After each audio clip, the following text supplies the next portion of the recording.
Today we are going to look at a man who is named in the Bible, but who is a very mysterious character.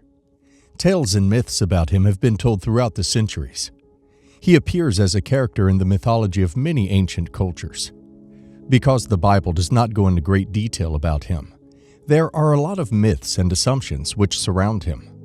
Legends have been created because of this man, and myths have been created about this man. One of which being that he believed that if he shot at the clouds, his arrow will return stained with the blood of an angel. That quote, however, is not in Scripture, but when researching this individual, I found it to be an interesting quote that some commentators of his story used. The person who I am referring to is no one other than Nimrod the hunter. Nimrod also appears in Assyrian and Babylonian mythology as a hero and a god, often associated with hunting and warfare. In these traditions, he is sometimes identified with the god Ninurta. Overall, Nimrod's story has been passed down through various cultures and religions, and his character has taken on different meanings and interpretations over time. Let us look directly at what the Bible says about this mysterious character. Genesis 10, 8-10. And Cush begat Nimrod. He began to be a mighty one in the earth. He was a mighty hunter before the Lord. Wherefore it is said, even as Nimrod the mighty hunter before the Lord. And the beginning of his kingdom was Babel, and Erech, and Akkad, and Calneh, in the land of Shinar. Nimrod was the great-grandson of Noah, and the grandson of Ham. He was born after the flood, and was a significant man in ancient times. The Bible describes him as a mighty man, and a great hunter before the Lord. Nimrod founded many cities in the Bible, but most notable among them is Babel, a city built out of rebellion against God's purpose for man. Nimrod was a leader among men of his day. He built the city of Babel, Erech, Akkad, and Calneh in the land of Shinar. As the great-grandson of Noah, Nimrod did not have the same righteous record as Noah. The things written about him suggest that he rebelled against God and moved others to do the same as a public figure in his time. He was a skilled man and an ambitious tyrant who had his way in all things. The context surrounding the phrase, "he was a mighty hunter before the Lord," we find in Genesis 10:9, is clearly not a compliment to Nimrod. Boise states the following regarding the phrase. This is not talking about Nimrod's ability to hunt wild game. He was not a hunter of animals. He was a hunter of men, a warrior. It was through his ability to fight and kill and rule ruthlessly. It was through his ability to fight and kill and rule ruthlessly that his kingdom of the Euphrates Valley city-states was consolidated. Though not clearly stated in the Bible, Nimrod is believed by some to have been a giant. Genesis 6:4 says, "There were giants in the earth in those days, and also after that, when the sons of God came in unto the daughters of men, and they bare children to them. The same became mighty men which were of old, men of renown." This passage reveals that before and after the flood of Noah's days, there were giants on earth. It is important to note that there are various interpretations of his character. However, there is no specific mention of him being a giant. The word mighty in the context of Nimrod's description could suggest strength, power, or leadership rather than physical size.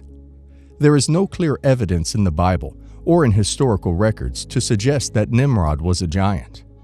However, many Bible scholars believe that he was indeed a giant, and this could be the reason for why he had so much influence and why there are so many mysterious legends regarding him. There are several other instances of giants in the Bible. Therefore, it is plausible that he was one. Numbers 13, 32, and 33 was the summary of the report given by the spies sent by Moses to survey the land of Canaan. And they brought up an evil report of the land, which they had searched unto the children of Israel, saying, The land, through which we have gone to search it, is a land that eateth up the inhabitants thereof. And all the people that we saw in it are men of a great stature. And there we saw the giants, the sons of Anak, which come of the giants. And we were in our own sight as grasshoppers, and so we were in their sight. This is a supportive piece of evidence that Nimrod could potentially have been a giant, because the sons of Enoch were described as giants, and they came from the line of Ham, who was Nimrod's grandfather. Though not clearly stated in the Bible, Nimrod has since ancient times traditionally been considered the creator of the Tower of Babel. At this point, I would like to introduce you to a historian. Josephus, the ancient Jewish historian, wrote about Nimrod and the Tower of Babel in his book, Antiquities of the Jews. According to Josephus, Nimrod was a bold man who became a tyrant and led the people of his time in rebellion against God. Nimrod, as previously stated, was said to have been responsible for the building of several cities, including Babel, Babylon, Erech, and Akkad. Josephus also wrote about the Tower of Babel, which he called the Tower of Babylon. According to Josephus, the people of Nimrod's time decided to build a tower that would reach to the heavens, because they believed by doing so, they could escape another flood. Josephus adds that Nimrod convinced the people to undertake this project, and that he did so in order to gain power and control over the people. Josephus's account of Nimrod and the Tower of Babel closely follows the biblical narrative, although it includes some additional details and interpretations. Josephus emphasizes the rebellious and tyrannical nature of Nimrod, and suggests that the construction of the tower was motivated by a desire for power and self-preservation and rebellious toward the Lord. This aligns well with Scripture, because the people of Babel were proud of their accomplishments, and they decided to build a tower that would reach to the heavens. Genesis 11, 1-9. And the whole earth was of one language and of one speech. And it came to pass, as they journeyed from the east, that they found a plain in the land of Shinar, and they dwelt there. And they said to one another, Go to, let us make brick, and burn them thoroughly. And they had brick for stone, and slime they had for mortar. And they said, Go to, let us build us a city and a tower, whose top may reach unto heaven, and let us make us a name, lest we be scattered abroad upon the face of the whole earth. And the Lord came down to see the city and the tower, which the children of men builded. And the Lord said, Behold, the people is one, and they have all one language, and this they begin to do. And now nothing will be restrained from them, which they have imagined to do. Go to, let us go down, and there confound their language, that they may not understand one another's speech. So the Lord scattered them abroad from thence upon the face of all the earth. And they left off to build the city. Therefore is the name of it called Babel, because the Lord did there confound the language of all the earth. And from thence did the Lord scatter them abroad upon the face of all the earth. Nimrod united the world against the purpose of God that humans should fill the earth. Apparently, Nimrod wanted the people in his cities under his control and rule. But God destroyed his plan. This project of building this tower was a clear and blatant declaration of war against God Almighty. During this time under Nimrod's rule, the people were indeed a united nation. Living together and speaking one language, the diversity of languages and tongues can therefore be traced to this passage of Scripture. When God confused the language of these people, it made impossible for them to communicate effectively enough to finish the construction of the tower. Amongst biblical scholars, there is a consensus that Antiochus Epiphanes is a type of antichrist, a foreshadowing of the antichrist to come. Antiochus IV Epiphanes was a Seleucid king who ruled over a large territory in the Middle East in the 2nd century BC. He is mentioned in the Old Testament, specifically in the book of Daniel, as a historical figure who played a significant role in the history of Israel. Although there is a general consensus among Bible scholars that Antiochus Epiphanes is a type of Antichrist, not all Christian scholars adopt the same view for Nimrod. However, it is important to note that in some Christian circles, Nimrod is viewed as a type of Antichrist. One of the reasons why some scholars describe Nimrod as a type of Antichrist is because of his name. The meaning of his name is rather suggestive. Nimrod signifies the rebel, or we will rebel. And proponents of this viewpoint argue that this is a fitting description for a man that foreshadow the lawless one, Who shall oppose and exalt himself above all that is called God, as seen in 2 Thessalonians 2:4? And who shall stand up against the Prince of Princes, as seen in Daniel 8:25? Nimrod was a mighty hunter before the Lord, and there are indeed a lot of outlandish myths surrounding him, such as I previously stated, that he believed that if he shot at the clouds, his arrow will return stained with the blood of an angel. However, even his kingdom fell. Throughout the corridors of history, great men have risen and great kingdoms have risen, but they have all fallen. And ultimately, God has remained on his throne. Genesis chapter 3, verses 1 through 4. Now the serpent was more subtle than any beast of the field which the Lord God had made. And he said unto the woman, Yea, hath God said, Ye shall not eat of every tree of the garden? And the woman said unto the serpent, We may eat the fruit of the trees of the garden, but of the fruit of the tree which is in the midst of the garden, God hath said, Ye shall not eat of it, neither shall ye touch it, lest ye die. And the serpent said unto the woman, Ye shall not surely die. Perhaps one of the most asked and most debated topics among theologians and seekers of truth is the appearance of the serpent in the Garden of Eden. Serpents are unique creatures, they truly are. The Bible mentions serpents or snakes in various contexts and passages. Throughout history, serpents have been worshipped. There are even religions today that focus on and pray to serpent gods. The Bible mentions serpents on several occasions. Genesis 3:1. Now, the serpent was more subtle than any beast of the field which the Lord God had made. There is a lot going on with serpents. If you go to the hospital and see a doctor, you will likely encounter a caduceus or the rod of Asclepius. The rod of Asclepius and the caduceus are two distinct symbols with different origins and symbolism, each bearing historical significance in its own right. The rod of Asclepius derives its name and significance from Asclepius, the revered ancient Greek god of healing and medicine.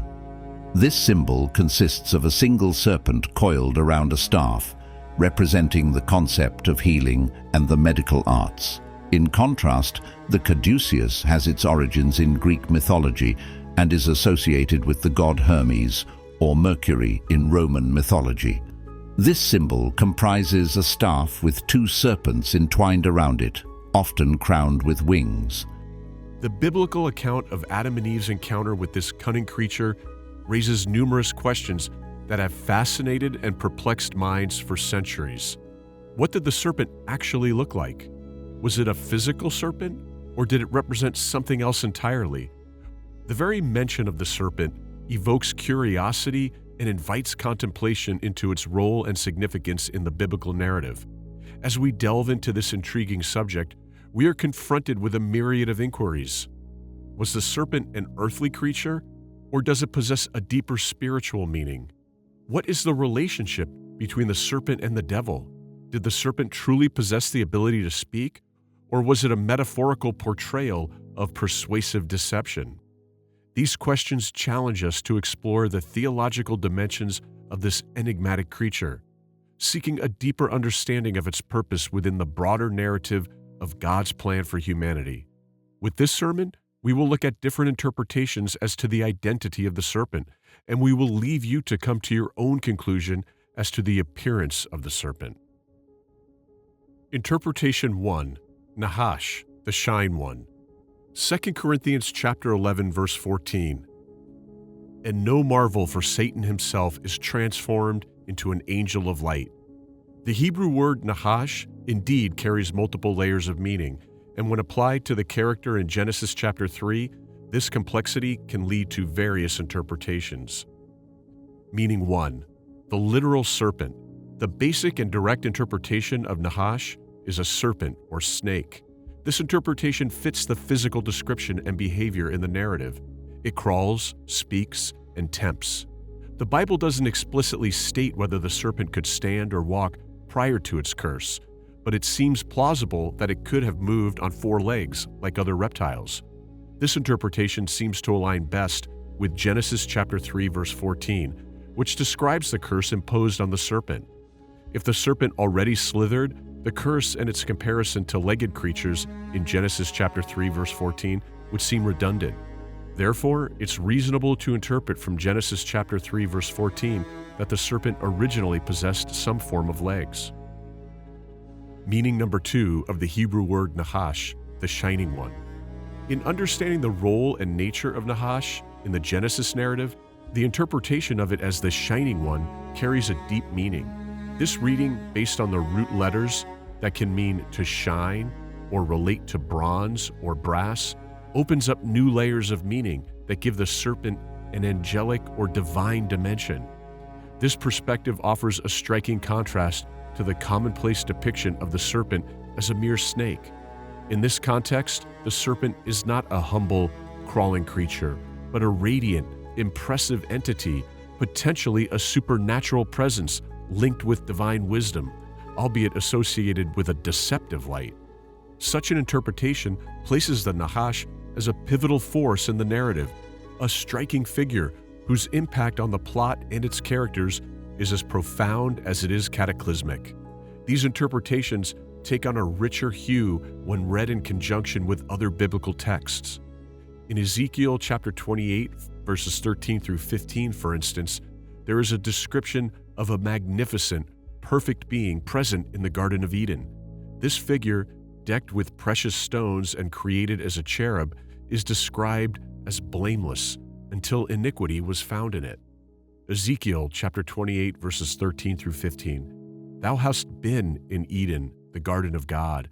Every precious stone was thy covering, the sardius, topaz, and the diamond, the beryl, the onyx, and the jasper, the sapphire, the emerald, and the carbuncle, and gold. The workmanship of thy tabrets and of thy pipes was prepared in thee in the day that thou wast created. Thou art the anointed cherub that covereth, and I have set thee so. Thou wast upon the holy mountain of God. Thou hast walked up and down in the midst of the stones of fire. Thou wast perfect in thy ways from the day that thou wast created, till iniquity was found in thee. There is no doubt that this is a beautiful creature, as per the description given in the book of Ezekiel. If God mentions that this creature was in the garden, it logically follows that it might be the nahash, the shining one, mentioned in Genesis chapter 3, verse 1. Many scholars have long debated the identity of this figure in Ezekiel. Some suggest it's a reference to the historical king of Tyre, while others contend it represents a broader figure, often identified as Satan or Lucifer. An earthly king wouldn't realistically be able to claim that they were in Eden, serve as the anointed cherub who covers, or reside on the holy mountain of God. Thus, many scholars who study the Bible propose that Ezekiel chapter 28 verses 11 through 19 serves as a dual prophecy, drawing parallels between the arrogance of the king of Tyre and the vanity and pride exhibited by Satan. The passage in Ezekiel paints a picture of a figure who was in Eden, was adorned with jewels, walked among the fiery stones, was blameless from creation until iniquity was found within, and was cast down as a profane thing. Comparing this passage with the interpretation of the nahash as the shining one, there could be a correlation between the two entities. Both are described as radiant or shining. Both are associated with wisdom, albeit deceptive or corrupted, and both are present in the garden, playing roles in the disruption of paradise. This link provides a fascinating cross-textual perspective that adds depth to our understanding of these characters. It hints at a more profound, more complicated entity than a simple serpent. The Shining One, as per this interpretation, then represents a luminous, angelic figure who is somehow twisted into becoming a source of deception and sin. Proponents of the Shining One interpretation argue that the one textual evidence. This interpretation is based on the Hebrew root letters of nahash, which can indeed mean to shine or be related to bronze or brass. This gives the interpretation a linguistic basis. 2. Cross-textual analysis. Linking the Shining One with the figure in Ezekiel 28 adds a rich cross-textual dimension to the interpretation. The similarities between the two figures provide a broader narrative arc that spans multiple books of the Bible. 3. Alignment with later traditions. 2 Corinthians chapter 11, verse 14. And no marvel, for Satan himself is transformed into an angel of light. Arguments against the Shining One interpretation goes as follows. 1. Literal reading. The simplest reading of nahash is as a literal serpent. The Shining One interpretation, while linguistically possible, might be seen as overcomplicating the narrative. 2. Varied interpretations of Ezekiel chapter 28. The figure in Ezekiel 28 is often interpreted as a lament for the historical king of Tyre or as a metaphorical figure representing human pride and arrogance, rather than a literal fallen angel or divine being. Interpretation 2. A standard serpent. Interpreting nahash in the most literal sense, it signifies an actual serpent or snake.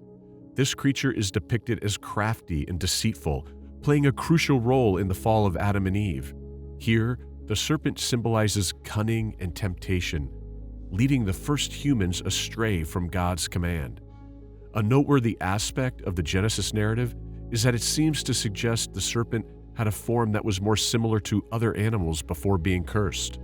The Bible does not directly indicate whether the serpent stood upright or walked before the curse. Yet it is feasible that the creature moved about on 4 legs, akin to other reptiles. This notion aligns well with the phrasing of Genesis chapter 3, verse 14, where God condemns the serpent. The text states, "Because you have done this, cursed are you above all livestock and all wild animals. You will crawl on your belly, and you will eat dust all the days of your life." This curse suggests a transformation. If the serpent already slithered on its belly, the curse would be redundant. Instead, the serpent's comparison to other creatures with legs suggests a transformation from a form with legs to one without. This interpretation, while literal, does not portray the serpent as a supernatural entity in its own right. Instead, it implies that Satan somehow took control or entered the body of the serpent to manipulate Adam and Eve. Therefore, the figure behind the serpent is Satan himself. The serpent served merely as the tool or vessel used by the devil to carry out his plan. This interpretation concludes that the tempter was the devil, using the form of a serpent as a disguise. The Bible does contain instances of spirit beings using animals or taking their form. A notable example is found in the story of Balaam in Numbers chapter 22, verses 21 through 35. In this narrative, Balaam's donkey is given the ability to speak, to rebuke Balaam when he doesn't see the angel of the Lord blocking their path. This incident illustrates a situation where a divine entity directly interferes with the natural abilities of an animal. While not identical, it is a somewhat parallel situation and offers a biblical precedent for interpreting the serpent in Genesis chapter 3 as a tool of a spiritual being, in this case, Satan. Proponents of this interpretation argue that 1. Textual simplicity. This interpretation doesn't require reading between the lines or inferring deeper meanings. The text straightforwardly depicts the serpent as a real animal that was used as a tool by Satan. 2. Consistent with other biblical themes. The Bible often depicts Satan as a deceptive figure who leads people into sin. This interpretation aligns with those themes. 3. Precedent for supernatural interference. The interpretation draws on other biblical examples, like the story of Balaam's donkey, which showcase supernatural beings influencing animals. Those who argue against this literal interpretation state, 1. Lack of direct evidence. The Bible doesn't explicitly state that Satan entered the serpent. This part of the interpretation is inferred and not directly supported by the text. 2. Doesn't fully address serpent's punishment. If Satan merely used the serpent, it could be argued that the punishment of the serpent to crawl on its belly is harsh and unwarranted. The interpretation doesn't fully resolve this moral question. Each interpretation brings its strengths and weaknesses. There are many more interpretations regarding the serpent in the garden. Today we have only outlined. Out of the 2 interpretations outlined, Which one do you prescribe to? God judged the wicked angels for their sins, and this conveys a clear message. We too will one day face judgment. If God can judge wicked angels, then certainly He will also judge human beings. There will come a day when He will judge you and me for our lives and how we have lived them. The life you are being judged on is unfolding right now. Each day, a page of your life is written, and it's crucial to remember that the life God will judge is happening at this very moment. Your life is not a game. You don't get multiple chances or another opportunity. You have only this one life, and it's unfolding before your eyes. God's judgment of your life will be based solely on your actions, not compared to anyone else's life. It is happening right now. I often ponder the length of Judgment Day. In eternity, time ceases to be a constraint. Given that we will be in eternity where time is irrelevant, God could, if He chooses, review each person's life at its actual speed. Thus, theoretically, God could take 24 hours to review a 24-hour period.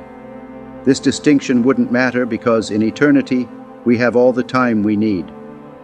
Consider how people will feel when their lives are reviewed for all eternity to see. How will they react to recalling every instance when they were told about Jesus Christ and the salvation He offers? What will their thoughts be on missed opportunities to accept His free gift of salvation seriously? How will they feel about moments of sin committed knowingly, or the secret sins harbored in their hearts? Even now, as I preach this message, the Holy Spirit is highlighting areas in your life that need change. The life God will judge is happening right now, a sobering thought. Are you going to continue living in sin, knowing this? There are men with secret families or mistresses hidden from everyone's knowledge. This secret sin, perhaps kept for years, may seem unnoticed, but there will come a day of reckoning for such adultery. Stop committing adultery. It is not an unforgivable sin. God will forgive you. You don't need to confess your sin to the world, but confess it to God, repent and forsake the sin. Return home and remain faithful to your spouse. I marvel when I see people who live as though they are destined to live forever, or the world is the only place man is created to live in and nothing else afterward. Psalm 90, verses 10 to 13. Our days may come to 70 years or 80 if our strength endures.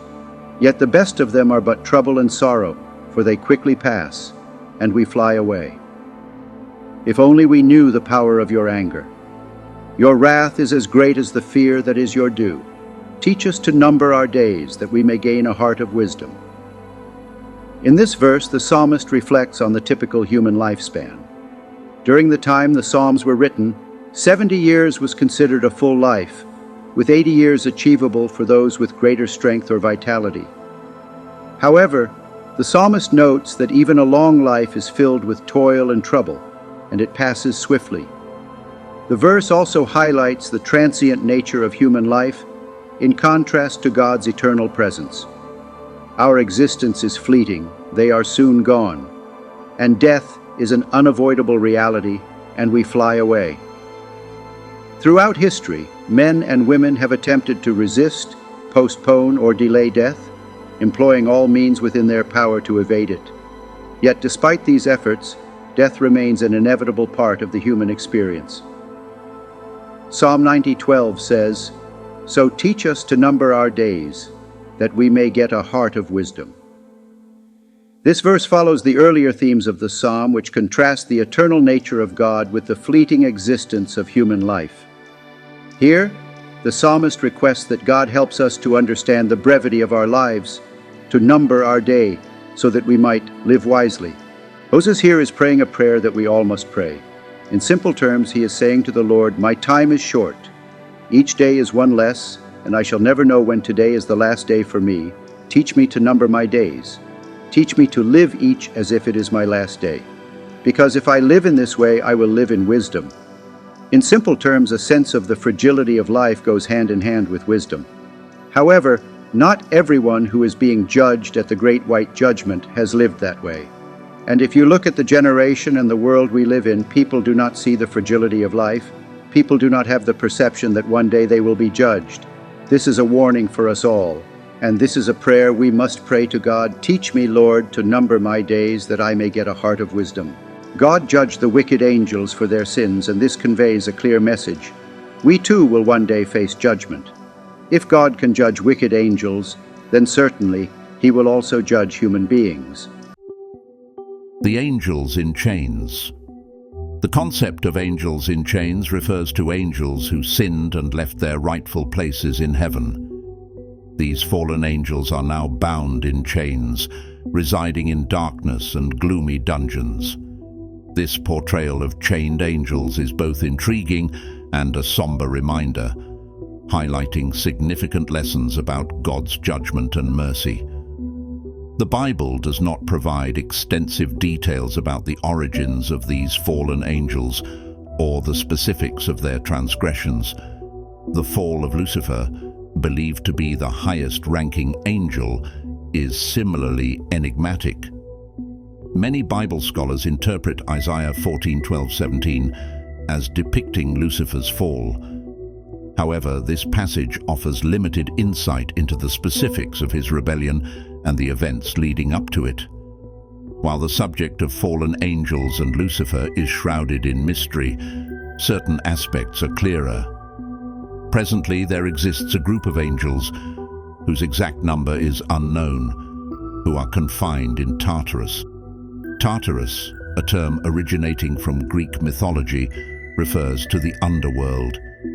In the New Testament, this specific Greek term appears only once and does not relate to the final destination of the wicked, commonly known as hell.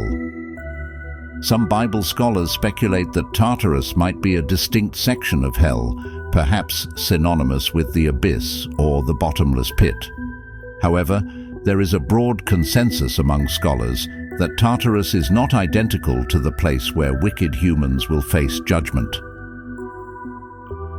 Throughout the Bible, from Genesis to Revelation, angels play a significant role in God's interactions with humanity. These celestial beings, depicted as messengers, warriors, guardians, and agents of God's will, are intricately woven into the fabric of biblical history. Their presence in the biblical narrative, from the announcement of Jesus Christ's birth to the miraculous interventions in the lives of God's people, testifies to God's immense love and the unseen spiritual realm that surrounds us. In the book of Revelation, we encounter a prophecy about 4 angels bound at the Euphrates River, set to be released during the end times to bring about devastation. This prophecy, detailed in Revelation 9:14-15, is shrouded in mystery. The exact nature of their mission is not fully revealed, but their binding and eventual release point to a significant moment in God's divine plan. This imagery highlights the sovereignty of God over all creation, including spiritual beings. Their presence at the Euphrates serves as a reminder of the unfolding cosmic events in the end times, emphasizing the need for spiritual preparedness and vigilance. Furthermore, 2 Peter 2:4 introduces us to another group of imprisoned angels. These angels, cast into Tartarus and bound by chains of darkness, await judgment. Their specific transgressions are not detailed in the scripture, leading to various theories and interpretations. One prevalent theory is their involvement in unnatural unions with human beings, as described in Genesis 6:1-4. Another suggests their role in a significant rebellion against God, and some theories even connect them to the sins of Sodom and Gomorrah. Jude 1:6 supports this notion, referring to angels who abandoned their original position and dwelling place. The severity of their punishment, being bound in everlasting chains under darkness, suggests a transgression of grave nature, possibly greater than that of the devil. While the devil retains a level of freedom, these angels face a more severe, immediate confinement, highlighting God's unwavering judgment of sin. The concept of imprisoned angels reveals the gravity of sin and its consequences. It serves as a reminder that our choices have eternal implications, and God's justice will ultimately prevail. These narratives emphasize the accountability of both celestial beings and humans for their actions, underscoring the just judgment of God. In light of these truths, we are called to reflect on the significance of obedience and submission to God, understanding that our decisions carry weight both in this life and beyond. While the specifics of these angelic transgressions remain a topic of theological debate, the overarching message is clear. God judges sin consistently and righteously. The story of these fallen angels, bound and awaiting judgment, serves as a sobering reminder of the seriousness of disobedience and the need for redemption through Jesus Christ. As believers, we find assurance in God's justice and control over the spiritual realm, knowing that His purposes will prevail. 2 Peter 2:4, "For God did not spare angels when they sinned, but sent them to hell, putting them into gloomy dungeons to be held for judgment." Firstly, it's important to acknowledge that the fallen angels were initially created by God to serve Him. These beings were not inherently evil or sinful at the outset. However, they chose to rebel against a holy God, opting instead to follow their own desires. This act of rebellion resulted in their downfall and subsequent punishment. As a consequence of their defiance, they were cast out of heaven and condemned to a realm of darkness and suffering. This narrative serves as a stark reminder of the consequences of rebelling against divine authority and the gravity of choosing to act against God's will. Jude 1:6. "And the angels who did not keep their positions of authority but abandoned their own home, these He has kept in darkness, bound with everlasting chains for judgment on the great day." This narrative imparts a crucial lesson about the nature of sin. Sin might appear tempting and desirable at the moment, but it invariably results in destruction and punishment. The fallen angels, once glorious and mighty, experienced a profound downfall due to their rebellion against God, leading to eternal suffering. They occupied positions of authority in the spiritual realm, yet they chose to defy the will of the Lord. This act mirrors what happened with Adam and Eve in the Garden of Eden. Adam and Eve lost their place in Eden by disobeying God's explicit command. Both instances highlight the severe consequences of defying God's directives and the inherent dangers of yielding to temptation. Genesis 3:23-24. "So the Lord God banished him from the Garden of Eden to work on the ground from which he had been taken. After he drove the man out, he placed on the east side of the Garden of Eden cherubim, and a flaming sword flashing back and forth to guard the way to the tree of life." The fallen angels we examine today also lost their positions due to their sin. This highlights one of the most fundamental truths about God. He always judges sin. If God did not consistently judge sin, He would contradict His own nature. Being untruthful is contrary to God's character. Therefore, He fundamentally judges sin every time. This reality serves as a humbling reminder that God does not show partiality. If God judged angels, who are in many respects superior to humans, He will undoubtedly judge rebellious mankind. God maintains zero tolerance for rebellion and sin of any kind, as stated in Romans 1:18. "For the wrath of God is revealed from heaven against all ungodliness and unrighteousness of men, who suppress the truth in unrighteousness." Every sin committed by an individual will be punished, and the only way to escape the full penalty of these sins is through accepting the substitutionary death of Jesus Christ on the cross. Furthermore, the concept of fallen angels in chains underscores God's justice and righteousness. Even the most powerful beings are not exempt from God's judgment when they defy Him. God's justice is absolute and impartial, ensuring that sin does not remain unpunished. This provides comfort in the knowledge that God is sovereign and that ultimate justice will prevail. Our world is filled with evil acts committed by men and women throughout history. On the surface, it may seem like many have evaded the consequences of their actions. However, there is an eternal, almighty Spirit who sees everything and will judge each person for their deeds. This includes the judgment of the fallen angels in chains. Those who consider themselves mighty and powerful will also be brought to account. This divine accountability reaffirms the truth that no one is beyond the reach of God's justice. 2 Peter 2:4 and Jude 1:6 discuss angels who committed a sin different from Lucifer's. Unlike Lucifer, who fell due to pride and sought to take God's place, these angels did not follow the devil in his rebellion. Lucifer was cast out of heaven to earth, but these angels were imprisoned in the bottomless pit, suggesting their sin was extremely grievous, perhaps even worse than Lucifer's.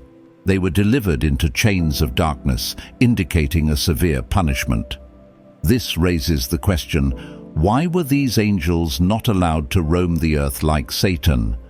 Unlike Satan, who is free to deceive, these angels were confined in hell, indicating a different, perhaps harsher, punishment. The nature of their sin and why it warranted such a unique punishment remains a subject of debate among scholars. One prevalent theory among Bible scholars is that these angels are those mentioned in Genesis 6:4. This passage describes the sons of God, interpreted by some as angels, coming to earth and mating with human women, resulting in offspring known as Nephilim, or giants. This act of abandoning their heavenly abode to engage in relations with human women is seen as a grave transgression, as Jude points out, and the angels which kept not their first estate, but left their own habitation, and the angels which kept not their first estate, but left their own habitation. Their choice to forsake heaven for earthly desires led to their severe punishment. Another theory posited by some scholars is that these fallen angels are the entities John describes emerging from the bottomless pit in Revelation 9:1-3. In this passage, a star, often interpreted as an angel, falls from heaven and opens the bottomless pit, unleashing locust-like creatures upon the earth with the power of scorpions. This theory suggests that these creatures could be the same angels mentioned in 2 Peter and Jude, enduring their punishment in the pit until their release as described in Revelation. In Revelation, John describes creatures given the power to torment human beings, and his depiction could be interpreted as referring to these angels. Revelation 9:7-11 provides a vivid description. And the shapes of the locusts were like unto horses prepared unto battle, and on their heads were as it were crowns like gold, and their faces were as the faces of men. And they had hair as the hair of women, and their teeth were as the teeth of lions, and they had breastplates, as it were breastplates of iron, and the sound of their wings was as the sound of chariots of many horses running to battle, and they had tails like unto scorpions, and there were stings in their tails, and their power was to hurt men 5 months, and they had a king over them, which is the angel of the bottomless pit, whose name in the Hebrew tongue is Abaddon, but in the Greek tongue hath his name Apollyon. The leader of these creatures, as described in Revelation 9:11, is named Abaddon in Hebrew and Apollyon in Greek, both names meaning the destroyer. It is important to clarify that this Apollyon is not Satan. Instead, he could be one of the dangerous angels confined away. While there are many theories and questions surrounding these angels, the truth is that no one knows the definitive answers due to the limited information available about them. Therefore, all that can be done is to theorize and hypothesize about these entities. However, what is certain is God's consistent judgment of sin and rebellion. This consistent divine response to disobedience is a central theme throughout biblical narratives, emphasizing the gravity of sin and the certainty of divine justice.